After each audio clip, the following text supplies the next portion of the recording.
The movie begins with Lana, a 40-year-old woman who teaches at a local high school. She lives with her husband and young daughter. One night when she's lying in bed with her husband and daughter, the husband tries to touch her back. However, she quickly moves his hand away. Soon after, she lets her daughter play with her. The next morning, Lana takes a surprise test in her class. After giving the students some instructions, she asks all of them to perform as best as they can. Every student starts to write on their quiz papers, except for one. A new student named Benny doesn't write anything on his paper. Instead, he keeps staring at Lana with an infatuated look. Lana notices Benny looking at her, but she doesn't say anything. She keeps focusing on her work. Later, she goes to pick up her daughter from the preschool area. When she makes it to the car, she notices Benny playing with his dog and stares at him for a while. The next day at school, one student is giving a presentation in Lana's class. She's listening to him attentively, but the whole class gets disturbed when two girls start giggling at the back.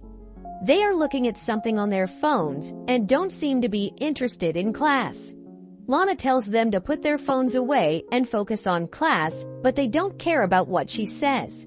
They keep giggling and creating a fuss in class. Now, Lana gets angry and asks the girls to hand over their phones as punishment. The girls give their phones, but one of them starts disrespecting Lana and swears at her. The whole class starts laughing at Lana, and she tells the girl to leave the classroom immediately. During this chaos, Benny has a very serious look on his face.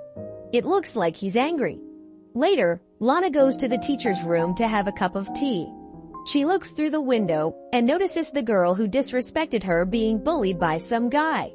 The guy shoves her backpack to the ground and even tosses her bicycle aside. It turns out that the guy is none other than Benny, and he's giving the girl a taste of revenge for disrespecting the teacher. Then, a fellow teacher walks into the room and Lana discusses the whole situation with her. She mentions how the new kid Benny is a little strange but doesn't mention anything about them staring at each other. Later, Lana asks Benny to come see her privately. As expected, the sexual tension between them rises as soon as they enter a closed room together. Lana tries to play it cool by asking Benny if he's enjoying his new school, but he responds coldly by asking her what she wants from him. She explains that she's just concerned about his performance in school and that she saw him bullying another student. But as she tries to talk to him, she mistakenly puts her hand on Benny's leg. This makes him smile because he thinks she's interested in him. Lana quickly covers it up by asking if he expects anything from her, but Benny laughs and says she can't help him. Then he gives her a smirk and asks if they're done for the day, and Lana says yes before leaving the room. Later that night, Lana is checking her students' exams at home when she notices that Benny's marks are low compared to everyone else. This troubles her because she wants to make him perform better. The next day, Lana teaches her class as usual. She's just about to leave when she notices Benny's bag on the floor. She picks it up and opens it. She finds Benny's sweater inside, so she takes it out and sniffs it. Is she attracted to the 17-year-old kid? After this, she runs off to the restroom to wash up. To her surprise, Benny sneaks up from behind and starts touching her inappropriately. Lana's expressions show that she's enjoying it, but she tries her best to force him to stop. She says that they shouldn't be doing this, but he doesn't listen and keeps going.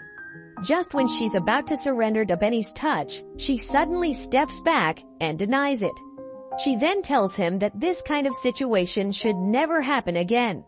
Before leaving, she also warns him that if he ever tries to touch her again, she will make sure he gets expelled. The next day at school, Lana tries her best to focus on work, but she looks distracted. She gives the students some classwork, but Benny doesn't do his work and only keeps staring at her. After class, Benny approaches Lana in the hallway and invites her to join him in the evening. However, Lana firmly says no and explains that whatever happened between them was a mistake and that it should never happen again. She walks out to the parking lot where she finds her car completely thrashed. The door is cracked and the side mirrors are broken. She looks around to find the perpetrator, but nobody is around. At this point, she thinks that Benny might be taking revenge because she rejected him. Later, Lana picks up her daughter from school and notices a group of young boys. She thinks one of them is Benny because he's wearing a black hoodie, but she's only fantasizing. When she gets home that day, she starts working in the garden to distract herself.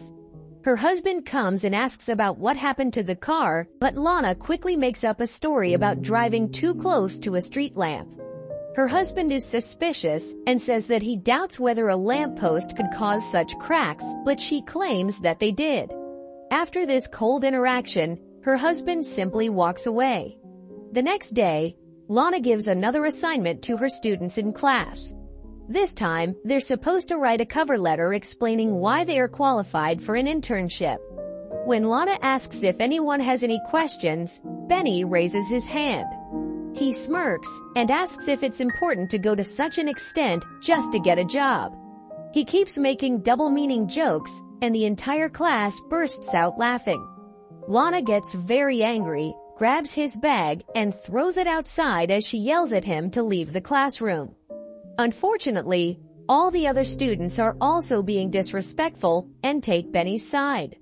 One of them even throws a duster at the board. Seeing this, Lana leaves the classroom and goes home. The next morning, she goes on a morning jog in the forest, but feels like someone is following her. She stops and looks around for a moment, but doesn't see anyone there. Still, she quickly flees from the place. Later that day, she's reading a storybook for her daughter when the phone starts ringing. She picks up, but nobody speaks on the other end. This keeps happening for a while until she realizes that it's Benny trying to mess with her. She hangs up the phone and puts it aside. After some time, she goes to school to take her classes, but stops when she sees Benny sitting inside the room. She feels super uncomfortable, so she decides to flee by pretending to be ill and asking her boss for a day off. At home, Lana's husband asks about her day and why she came back home so early. She lies and tells him that she gave her students an interview assignment and got free early. The next morning, after dropping her daughter off at school, she pulls over at the riverside. She takes a few moments to herself to think about whatever is happening. Then, she decides to go to the museum to clear her head. As she's walking around and enjoying the art pieces, she suddenly notices Benny. It turns out that he's been following her around everywhere. Lana panics and tries to run from the area. She walks down the stairs, but Benny keeps following her. Then she manages to make it inside the elevator, but just when the doors are about to close, Benny enters as well. Now the two of them are trapped inside the lift together. Benny asks her to come back to class, but she doesn't say anything. Then, he starts caressing her face and slowly touching her everywhere. Lana is attracted to him as well because she doesn't stop him from touching her. She tries to grab his face and kiss him, but he stops her. Then, he keeps kissing her neck and playing with her in the elevator. When Lana gets home that day, she tells her husband about a nightmare she had. She says that while her husband and daughter were on the beach, she saw herself being drawn into the ocean. The current was so strong that he couldn't even pull her out. Lana gets very emotional while telling this dream, so her husband comforts her. The next morning, Lana goes on her morning jog, but stops at the riverside for a while. She throws a rock into the sea and starts planning something. Later, she reaches the school, but instead of going to class, she sneaks into the head office. There, she steals the upcoming final exam and stuffs it inside Benny's coat. She knows that someone will catch him, and that's exactly what happens. While Lana is in the staff room with other teachers, she sees Benny being detained by security outside.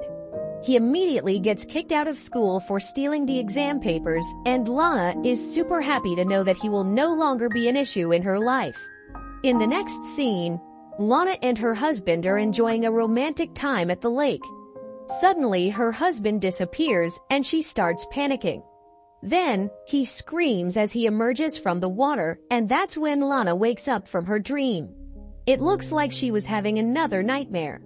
Even though everything is supposed to be fine in her life now, Lana starts missing Benny after a few days. She starts fantasizing about the times he groped her in the bathroom and the elevator. She also misses seeing his cute face in class. Eventually, she becomes so desperate for him that she fantasizes about sexual activity with him. One day, she takes her daughter to a bookstore to buy her a gift. However, just when she's leaving, she notices that her daughter has disappeared somewhere. She tries to look for her, but the little girl is nowhere to be found. She informs the store owners and the police immediately. Then, while going through the security camera footage, she notices Benny leaving with her daughter. Before she can talk to the cops about him, she gets a call from her husband saying that he's found their daughter. She apologizes to the cops for making a fuss and goes back home to her family. Later, Lana wakes up in the middle of the night because she hears loud, repeated knocking on the front door. Her husband is asleep, so she goes and reaches for the door slowly. She's scared to see Benny on the other side, but to her relief, it's just a storm. Lana keeps having sexual fantasies about Benny all the time, and she's unable to focus on anything else. Even when she's working in the kitchen, she's too caught up in her thoughts about Benny until her husband shouts her name from behind. After all this, Lana drives straight to Benny's house and patiently waits for him outside. After some time, he shows up on his scooter and rides away. Seeing this, she starts following him on the road.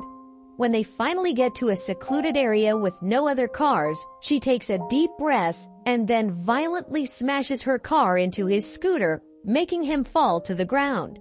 She keeps driving ahead for a bit and eventually stops her car. In the final scene, she gives herself a moment to pull herself together before stepping out to go see him. The moral of the story is to control your urges and not engage in a dark fantasy with a forbidden lover.